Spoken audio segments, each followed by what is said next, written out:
Bonjour à toutes et à tous, vous écoutez La Voix de Perséphone, le podcast qui libère pour créer des relations saines, épanouissantes et équilibrées avec soi-même et avec les autres. Je m'appelle Marilyn, je suis coach holistique et je suis là pour vous aider à honorer toutes les facettes de votre être, vos parts d'ombre et de lumière et à guérir vos blessures émotionnelles. Alors dans ce podcast, chaque vendredi, on va parler spiritualité, psychogénéalogie, relations et tout ce qui touche à votre épanouissement personnel. Il est grand temps de sortir des schémas toxiques qui vous retiennent pour vivre une existence plus douce et plus sereine. C'est parti!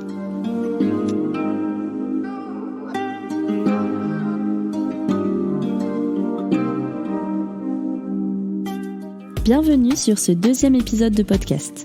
Alors la semaine dernière, je vous présentais mon parcours professionnel et je voulais vraiment consacrer un épisode entier au coaching holistique pour vous permettre de bien comprendre mon métier. Avant de parler de l'approche holistique, je vais d'abord commencer par vous expliquer ce qu'est un coach, car pour certaines personnes, ça peut encore être un petit peu flou. Moi, j'aime bien utiliser l'image du coach sportif car c'est plus connu. Le rôle du coach sportif va être d'accompagner son client à atteindre ses objectifs en lien avec sa condition physique. Il va par exemple lui proposer une liste d'exercices à réaliser à la maison, à la salle de sport. Il peut aussi par exemple lui donner une liste de courses à faire pour lui permettre d'avoir une alimentation plus équilibrée. Mon métier, c'est exactement la même chose, sauf que moi, j'aide les personnes à atteindre leur objectif, en général, soit sur la sphère professionnelle, soit sur la sphère personnelle. Pour vous donner quelques exemples, pour la sphère professionnelle, j'ai accompagné plusieurs cadres en entreprise dans leur posture managériale pour, par exemple, s'affirmer tout en gardant sa bienveillance, améliorer sa prise de parole en public ou encore booster sa confiance en soi. Sur la sphère personnelle, on va travailler en général sur l'exploration de soi. On peut aborder par exemple les liens familiaux et les objectifs. Ça peut être par exemple la gestion de ses émotions. Personnellement, j'aime bien faire les deux, que je sois sollicitée pour du pro ou du perso. J'estime que les deux sont étroitement liés. J'aurais du mal à m'épanouir professionnellement si je ne suis pas vraiment épanouie, moi, à l'intérieur. C'est d'ailleurs pour cela que j'ai passé 2 certifications distinctes, une de coach holistique et une de coach professionnel pour intervenir dans les entreprises. Alors, quelle est la différence entre un coach professionnel et un coach holistique ? Selon Louise Côté, qui est la fondatrice de l'Institut de coaching holistique de Montréal, et celle qui m'a formée du coup, être coach holistique, c'est un privilège merveilleux et unique qui se mérite au quotidien par l'application assidue et persévérante des 6 intelligences spirituelles.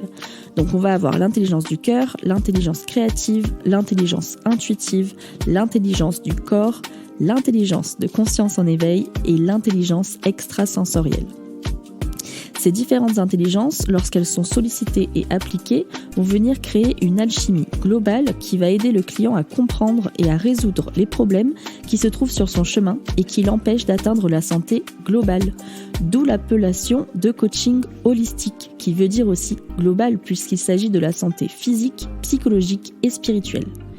Autre avantage du coach holistique, c'est qu'on va pouvoir se servir de ses propres habiletés, ses propres dons et de toutes les formations complémentaires qu'on a acquises au préalable.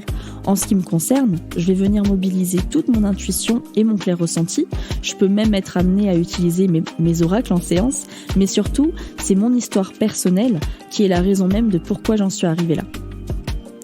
Aujourd'hui, je rencontre encore beaucoup de personnes qui sont dubitatives sur la nécessité de faire appel à un coach. Je peux le comprendre. Pendant plusieurs années, j'ai voulu me débrouiller toute seule. J'ai lu énormément de livres de développement personnel, je regardais beaucoup de vidéos de coach sur YouTube et je pensais faire des liens.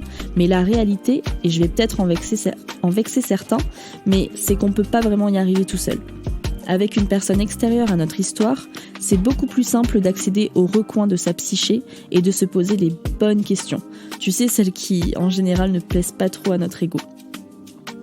Aujourd'hui, j'ai accompagné de nombreuses femmes à s'aimer pleinement pour créer des relations saines et plus sereines avec elles-mêmes et avec les autres. En moyenne, les premiers résultats sont visibles dès la 2e ou 3e séance. Je suis honorée vraiment de pouvoir faire ce métier et j'en suis fière car j'ai enfin la sensation d'aider les autres, d'être utile et de contribuer à un meilleur monde d'une certaine manière. Si nos parents et grands-parents n'avaient pas la possibilité d'être accompagnés parce que c'était encore tabou d'aller voir un psychologue et que le métier de coach n'existait pas, aujourd'hui, il est facile de se faire accompagner par un professionnel. Et ça permet vraiment de faciliter les périodes de transition qui peuvent être difficiles. En tout cas, j'espère que cet épisode vous aura plu.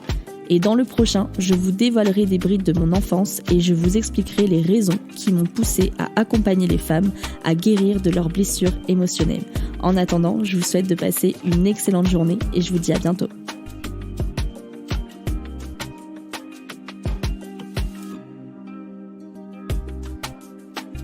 Merci d'avoir écouté La Voix de Perséphone. Si vous voulez en savoir plus sur mes accompagnements, n'hésitez pas à aller jeter un œil sur mon Instagram, les_Perséphone.